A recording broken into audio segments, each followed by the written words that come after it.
Nagahang na ba or naglalag ang iyong Android phone? So sa video na to, tuturo ko sa inyo kung paano ito alisin ang lag at hang ng ating Android phone.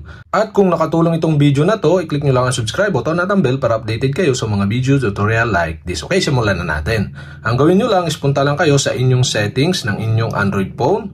At dito sa settings, sa baba, hanapin nyo yung About Device. Tap nyo yung About Device. Dito sa About Device, hanapin naman ninyo yung version. So, ito siya. Tap nyo yung version. At dito sa version, makikita nyo yung build number. So, ang gagawin natin dito is, itatap natin ng 7 beses itong build number para mapunta or lumabas yung developer option sa ating Android phone. So, okay. Tap na natin. 1, 2, 3, 4, 5, 6, 7.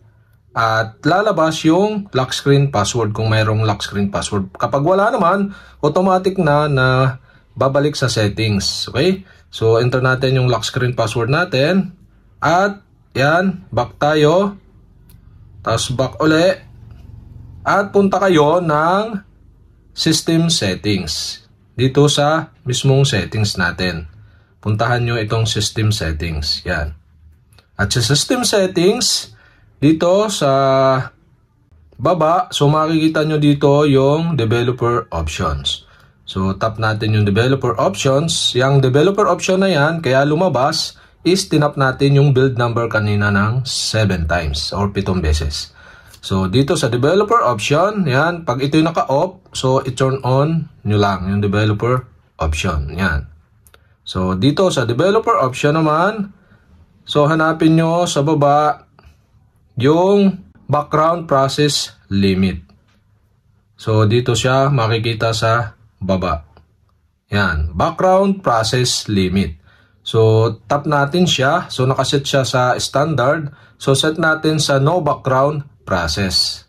Yan. At another, yung tatlo naman dito sa may taas, yung window animation skill. Yan, ito.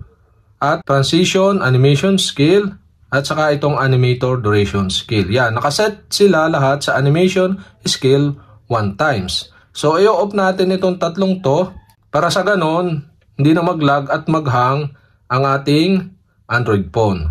Yan, i-off nyo lang. At yan guys, na-i-off na natin. So, okay, ganon lang. Back na tayo sa ating Android phone at hindi na maglalag at mag-hang ang ating Android phone.